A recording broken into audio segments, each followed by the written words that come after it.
I work at a radio station. Yeah, I guess it's one of those jobs that will eventually come to an end sooner or later. If you're a bit younger, imagine a live podcast, without video and with music. That's more or less it. My name is Marcus and I'm 25 years old. When I was a child, although already declining, there were still many radios around, and I used to listen to them at night when I didn't want to sleep and couldn't turn on the TV. That's where my dream of working here came from. And well, I guess I made it. I work at Waves FM. Fictitious name, obviously. I wouldn't want to expose more than necessary during the night shift. And I simply love it. The whole atmosphere. Me with my headphones listening and talking to people, playing requested songs, and sometimes discovering the value they have for each individual. It's magical. One night, as usual, I arrived at the studio ready for another broadcast. It should have been around 10 p.m., half an hour before my entry. However, upon entering my room, something strange immediately caught my attention. On the desk, in addition to the usual letters and bills to pay, there was an audio tape with a single symbol, X, recorded on it. I confess I found it curious, but with time running short, I decided to set it aside to listen to it later. After all, I needed to do my vocal exercises and prepare the microphone and other things. As the night progressed and the music filled the air, the break time arrived. I took the opportunity to interact with the listeners, attending to their requests and messages. That's when an elderly gentleman called in, requesting the song Eyes Without a Face. Believe me, one of the most requested songs on our station. I promptly played it, but little did I know that Billy Idol would be just the introduction to something much stranger. Well, that was Eyes Without a Face, as requested by our buddy Mr. Grimshaw. Stay tuned to Waves FM for more nostalgia, and now let's see who will request the next hit. I pressed the button on the desk. Hello? An uncomfortable silence ensued. Someone was on the line. The panel displayed it, but no one spoke. One of the rules of radio is precisely not to leave these gaps. If our only content is audio, we must fill it well. Can you hear me, my dear? How about playing the tape I sent you? I looked at my desk with the X tape. Very well, folks. Earlier today, I received a mysterious tape, and it seems that now we have the sender here making their request. Very well, my friend.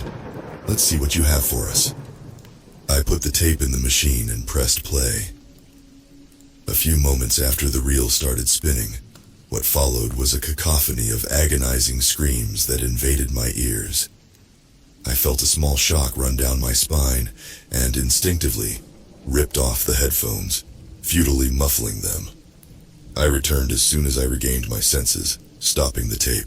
Sorry, folks, it seems we have a troll here. Quite funny, huh, buddy? I'm dying laughing. I played another random song, trying to lighten the mood a bit while calming the pounding in my chest. I grabbed the tape and threw it in the trash. I had had other pranks before. Things like, do you know Joe? Or, is it true you're sick with ligma? But nothing on this level. The night continued its course, with me trying to leave behind the bitter taste left by the tape. I interacted with a few more listeners and played more songs according to their requests. For a while, I managed to distract myself from that disturbing event. I bid them farewell as the first rays of sunlight appeared on the distant horizon. It was a turbulent night, folks, but we made it through, ha. Stay safe and see you next night here on Waves FM.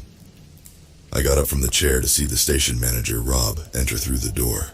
He's a man in his 60s, but definitely strong and quite independent for his age. He was a radio enthusiast who had bought the station with a lot of effort, going to work there every morning. We didn't really have a boss-employee relationship. He was truly a good friend, more like a grandfather or uncle, you know? Hey there, kid, he said. Good night. Hello, Rob, I replied, trying to sound as relaxed as possible. Yeah, it was a busy night. Lots of requests, lots of good music playing. Rob nodded as he approached the control desk. His eyes scanned the studio, noticing the X tape lying in the trash can. A slight furrow of his eyebrows betrayed his curiosity. What's this? He pointed to the tape. Oh, that? I feigned disinterest, though my pulse quickened slightly. Just a tasteless prank from a listener. A tape with some strange sounds. Nothing serious, just tossed it away. Rob nodded, but his expression indicated something was bothering him. Make sure not to lose focus because of these things, Marcus. Sure, Rob, you got it, I assured him. He gave my shoulder a pat before stepping away. Good job tonight. Rest well, you deserve it. With a forced smile, I thanked him and watched as he left the studio. Once the door closed behind him, a shiver ran down my spine. I shook my head to dispel the dark thoughts. I was probably just paranoid because of the strange tape. I resolved to leave it behind and focus on finishing my shift. I got home and collapsed into bed. But as soon as I closed my eyes, I plunged into some restless dreams. The screams echoing around. I woke up a few hours later, a bit sore, heading out of the house to get some fresh air. I stopped at the small convenience store at the gas station across the street from my house, ordered a black coffee and scrambled eggs, my breakfast. I was trying to perk myself up with the meal, chatting about the weather with the waiter. I spent the rest of the afternoon there, talking, watching pedestrians and praying that night wouldn't come. But soon enough, the shadows began to creep in, and the sun hid behind the hills. Back in my apartment, I opened the door to feel my foot brushing against something. A dry sound. I looked down to see a small letter, my name written on it. When I opened it, however, my heart started pounding. My mind was confused and racing, and I felt sick. In bold letters, the phrase was displayed. The phrase, "Do not throw away my tapes." A shiver ran down my spine as my brain tried to process the meaning of those words. Who the hell was behind this nonsense? Did they know where I lived? The town is small, not impossible. Maybe it's a prank of very poor taste. I grabbed my phone and dialed Rob's number. He picked up after a few rings. Hey, Rob. Sorry to bother you, but I need to talk to you about something strange that happened last night. Rob listened in silence as I recounted the events from the previous night, from discovering the X tape to today's warning. He murmured after I finished. That's concerning. Maybe it's best for you to come to the station. I agreed with Rob's suggestion and hung up the phone. Putting on a jacket, I grabbed my motorcycle keys and headed to the radio station. Upon arriving, I found Rob waiting for me in the reception area. He had a serious look on his face as we greeted each other and proceeded to the studio together. We sat in front of the computer and began reviewing the recordings from the previous night. During one of the breaks, when I played the X tape, Rob stopped me. Kid, did you listen to the whole tape? Rob asked, leaning forward. I swallowed hard, recalling the moment when the screams invaded my ears. No, Rob, I only listened for a few seconds before turning it off. It was a sudden loud noise, and it startled me. Rob nodded, looking pensive. Good. Don't listen to that tape ever again, okay? He retrieved it from the trash can and broke it. And any others like it, preferably, don't even answer restricted calls. The wrinkles on Rob's face seemed to multiply as he spoke, and I understood that the situation was more serious than I had imagined. I nodded, agreeing with his instruction. Got it, I replied, feeling a lump form in my throat. But what do you think is going on? Rob sighed, looking concerned. Marcus, that's all you need to know and can know. He glanced away and stood up. Try to relax, all right? Just stay away from this, and you'll be fine. Are you going to stay around here? The feeling of unease only grew within me as I watched Rob gather the pieces of the tape and put them into an envelope. He placed the envelope in a locked drawer and looked at me with seriousness. Yeah, I think I'll stick around for a little while longer. Maybe go over some things for the next shift, I replied, trying to sound calm. Thank you, Rob. You know, for giving me the heads up. Rob nodded, placing his hand on my shoulder with a reassuring gesture. Anything. Don't hesitate to call. I nodded, watching him leave the studio as my mind swirled with questions and concerns, and I decided that I needed answers. Maybe it was curiosity, maybe it was fear of the unknown, but I couldn't just ignore it. Carefully, I waited until I was alone in the station and approached the drawer where Rob had stored the remnants of the X tape.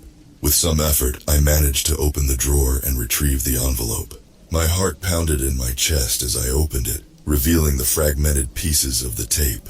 I held one of the reels as I gently pulled out the plastic strip from inside, making sure not to scratch it, and was about to do the same to the second one when someone knocked on the front door. It was a light knock, but firm enough to make me freeze in place. My heart raced as I tried to process what to do next. Damn, I thought. If Rob catches me doing this, I'm done. With a heavy sigh, I put the pieces of the tape back in the envelope and stored it in the drawer, closing it carefully. I took a deep breath, trying to calm my nerves as I headed to the station door to answer the knock. However, as I reached the beginning of the hallway, looking at the door at the end of it, something started sliding through the mail slot. Something black, rectangular, falling with a hard sound. A tape. I hurried and opened the door abruptly, but all I saw was the night wind greeting me and the nighttime view of the stars. The station was set away from the town, usually to avoid causing too much interference, so we had a dense forest of pine trees in front of our front door. The sight of them in the dark, however, was unsettling, and I quickly closed the door. I looked at the tape on the floor in front of me, this time displaying the letter D. I picked it up, curious and confused, giving it a thorough examination. It looked identical to the other one, except for the letter. Surely they came from the same place, and considering the audio from the last one, I wasn't at all inclined to listen to this one. I stored it with the fragments of X and went into the booth to start the program, trying to push the feeling of unease from my mind. As the broadcast continued, I received messages and requests from listeners, recognizing the voices of some, engaging in conversation, and gradually pulling myself out of that eerie trance. However, one particular request caught my attention. A soft voice, one I had never heard before, requested the playback of a song not very well known to our audience.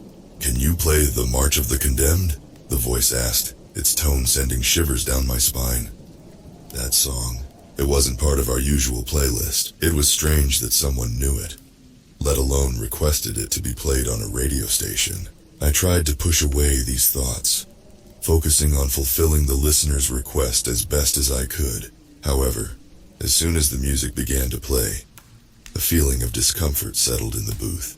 The chords echoed through the speakers, filling the studio with a heavy atmosphere. I tried to adjust the volume a bit, which by now seemed too loud. I realized something was wrong. The controls seemed to no longer respond. I persisted, clicking harder, repeatedly, but to no avail.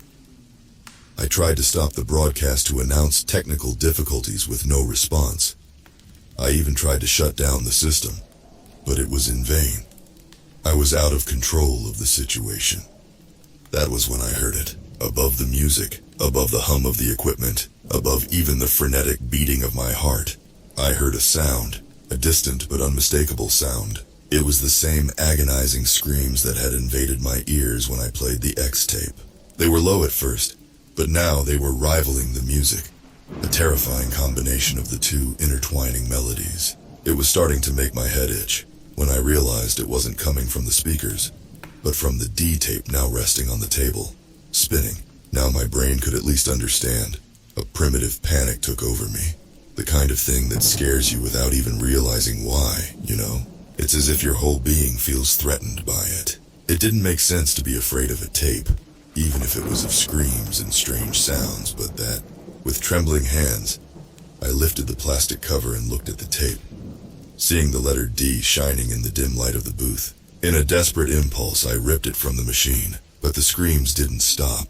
They seemed to be echoing from everywhere, even becoming louder and more desperate now. All I did was throw it away. It collided with the wall, breaking in half and falling to the floor. With that, the music, now at its end, returned to normal, fading out.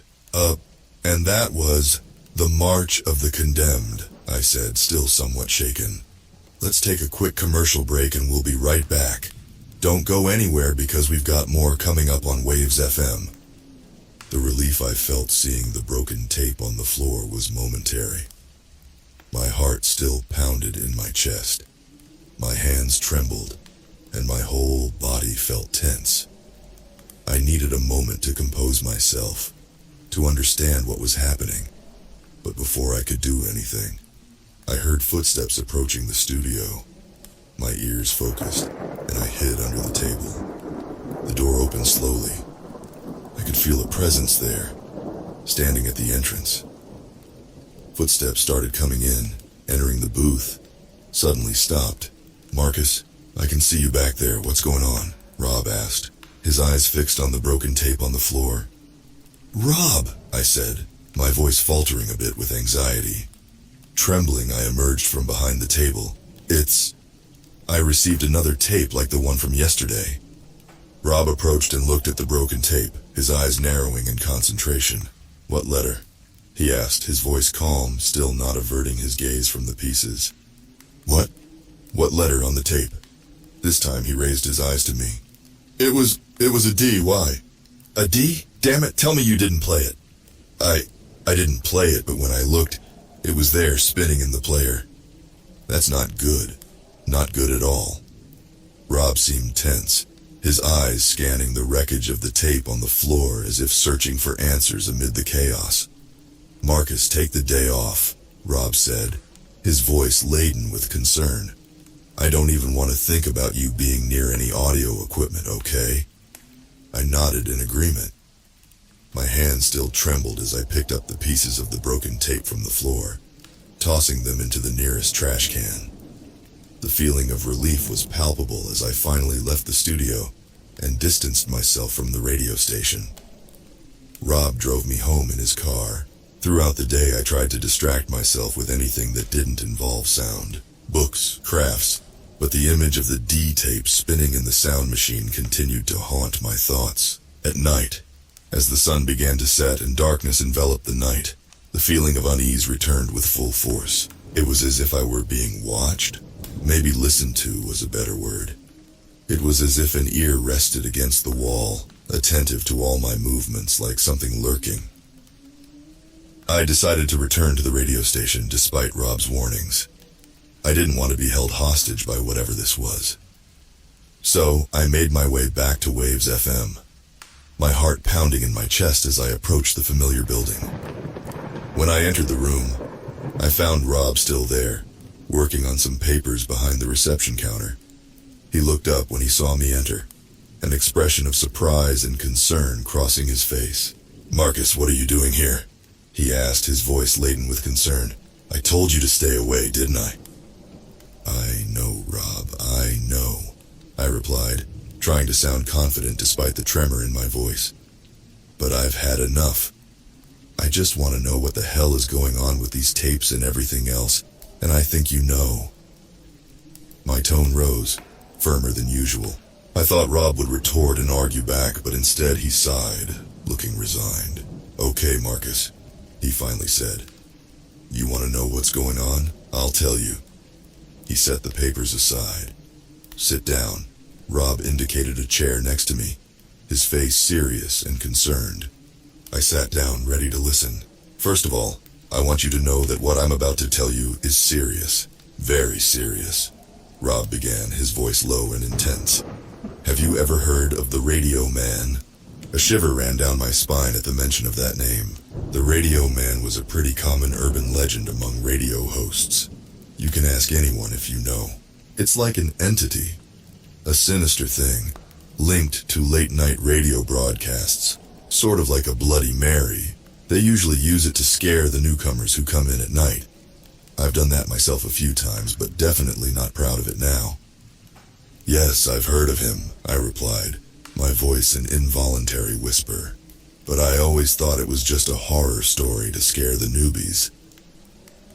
Rob nodded slowly. "I thought the same way when I started." He paused for a moment, seeming to carefully choose his next words. "A long time ago, right after I bought the station, there was a radio host who worked here at night. His name was Richard.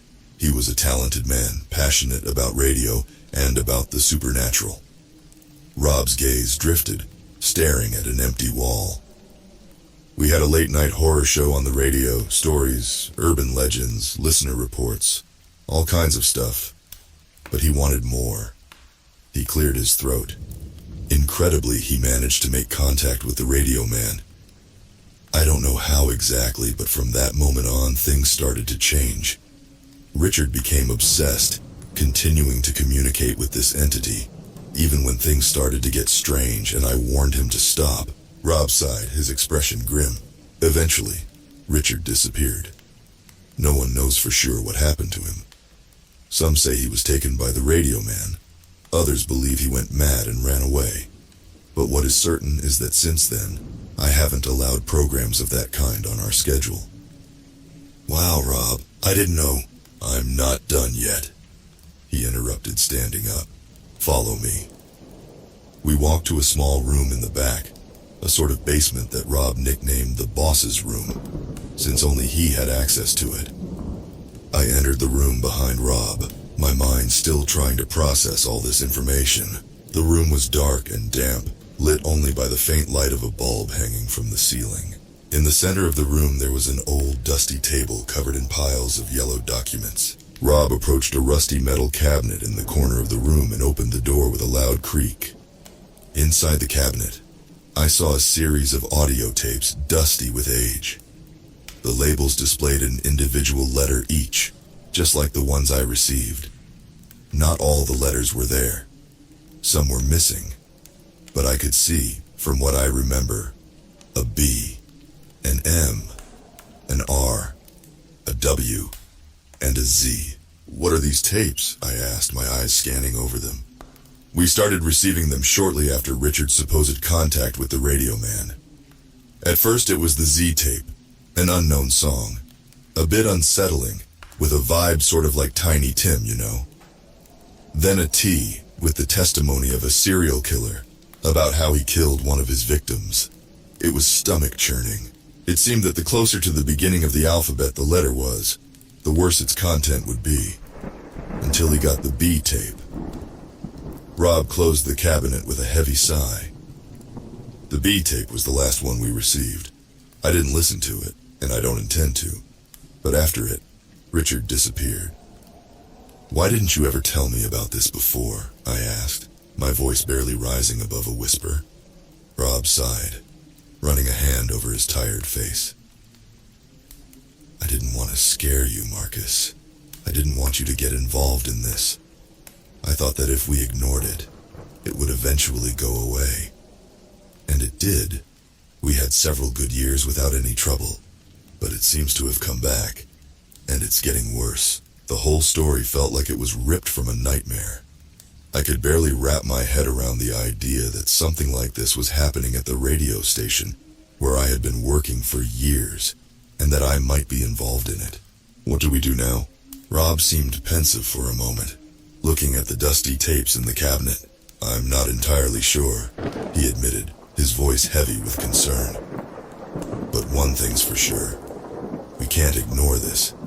Ignoring it definitely didn't work. If only we could see how the tapes are being delivered. I hesitated, remembering the moment when a tape was delivered to the station's door. The other night, I saw a tape being dropped off at our door.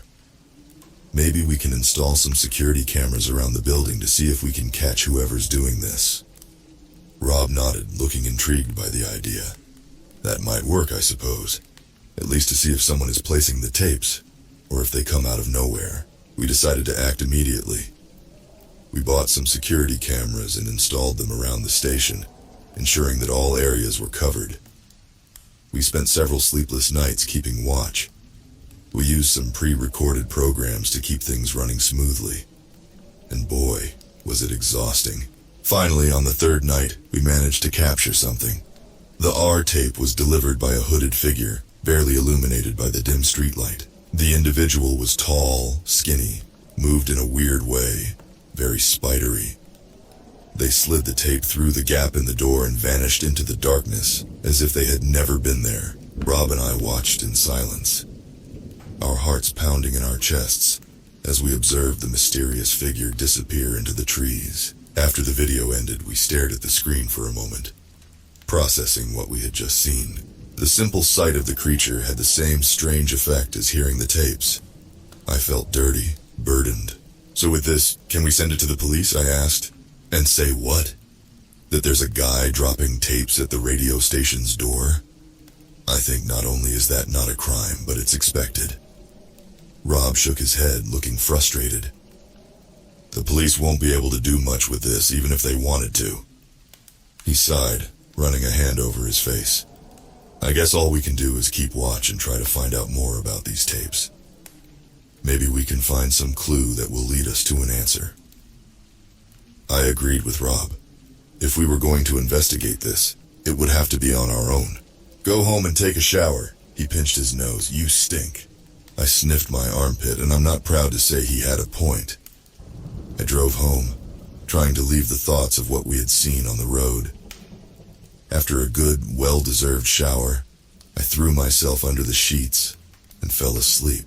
My phone is always on silent, so I was surprised when I picked it up, shortly after waking up, and as my vision adjusted to the screen's brightness, I could see the outline of, I'm not exaggerating, 26 missed calls from Rob. I immediately called him. After 2 rings, he picked up. "Hello, Rob. What's going on? Did he come back?" Silence. "Rob?" I could hear the sound of the radio station. Birds in the distance. Heavy breathing in the background. I don't know what came over me, but I ran like never before to get there. I burst through the door and ran into the room, and when I saw what was there, I was paralyzed. I couldn't even think about the danger it presented. I stammered, trembled. My mind almost convulsed as cold sweat pulsed down my temples. Rob was sitting, stunned, his eyes bulging. He was illuminated by the faint light from the ceiling, and I could see him making that silence gesture as he looked at me, with his index finger placed over his lips. Right in front of him, there lay a tape marked with the letter A. "Rob, I began to walk towards him, but he closed the cabin door abruptly, turning the latch and shutting himself in. "What's going on?" I tried to open it. He seemed agonized, holding his mouth, almost as if he were about to vomit. But when his hands wavered, what came out of his mouth was not bile, but a torrent of words. I couldn't quite understand at first, but just 2 seconds later I was affected. It was probably what was on the A tape. The words, the mere understanding of them was driving me insane. As quickly as it came, it stopped. I saw Rob grab his mouth. It makes my stomach turn just to remember. He stopped, grabbed his tongue, and stretched it over the counter, picking up a scalpel resting in the second drawer, and began his ordeal. The blade pierced the muscular tissue accompanied by a red eruption. The elderly man's grunts echoed in a surreal manner, but the pain didn't stop him. He continued, descending and descending, until the scalpel met the cold wood of the table, now bathed in his blood, sweat, and tears. He stood up with the crimson waterfall flowing from his mouth, while I stared at his tongue, which lay gently beside the tape. "Oh my God!" I rushed to him, trying in some way to help contain the bleeding. "What are you doing?" I was in shock, unable to comprehend the scene before me. Rob tried to articulate something, but his mouth was full of blood, and he seemed unable to speak. His eyes, however, conveyed an almost inhuman desperation. I grabbed my phone and dialed the emergency number, but as the operator said that help was already on the way, I saw Rob, with his finger and using his own blood as ink, write on the table, "Go and don't come back." He pleaded this amidst incomprehensible murmurs. The teams arrived shortly afterward, and I was stunned by the adrenaline and tried, stumbling, to explain the situation. They seemed to understand, and I know I was cowardly. But I didn't accompany Rob to the hospital. I decided to follow his advice and leave everything behind. That was 2 days ago. Today, as I was getting ready to leave with my bags packed, I noticed something in my mailbox. I felt sweat down my back as I began to think about what it could be. As I approached and opened it, however, I found a sturdy envelope with an official seal that read, Summons to attend trial. Dear Marcus, by means of this document, you are formally summoned to attend the trial related to the case of Robert, who is currently hospitalized and unable to appear in person. The trial will take place at the District Court of in room. Your presence is required as a key witness in the case at hand, in order to provide testimony and relevant information for the ongoing investigation. It is of utmost importance that you attend punctually and be prepared to answer questions from the judge, lawyers, and other interested parties. In case of impossibility to attend on the designated date and time, we kindly request that you contact this court as soon as possible to arrange a new date for your testimony. Your cooperation is essential for the fair and effective progress of this legal process. We count on your presence and collaboration. Official Mo. I stared at the paper. After a call to the hospital, I found out that Rob has been unconscious since he arrived at the hospital, and therefore I can only testify to what happened. Considering that the cameras only captured the two of us entering the building, I understand that I am the main suspect, which leaves me unable to leave town. I don't know if this has been widely reported, but I just received news that two of the police officers investigating the case were found dead in... well, I don't want to disgust you, but it definitely wasn't pretty. Apparently they were conducting forensic analysis on some objects found at the crime scene, including a tape, as stated in the report. These are definitely dangerous times. I advise you not to take back roads, avoid passing near towns, and travel with the radio off. But if you decide to ignore this warning, don't forget to tune in to Waves FM every day from 10 p.m. to 5 a.m. for the best late-night programming. Wow, that was one heck of a chilling and mind-bending tale from the world of late-night radio. A huge thanks to the original author, Carl Sefney, for this spine-tingling story, and be sure to check out their other chilling works, link in the description. The power of sound can be both mesmerizing and terrifying. This tale reminds us that what we hear can have a profound impact on our psyche, sometimes in ways we can't fully comprehend. It makes you wonder, what secrets might be hidden in the static between radio stations or in the crackle of an old tape? If this story sent chills down your spine, make sure to hit that like button and subscribe for more spine-tingling tales. Have you ever experienced anything strange while listening to late-night radio? Share your experiences in the comments below, and don't forget to turn on notifications so you never miss a new upload. Remember, in the world of the paranormal, you never know what might be listening back. As always, thank you so much for listening. I'll see you soon. Until then, stay safe out there. You never know.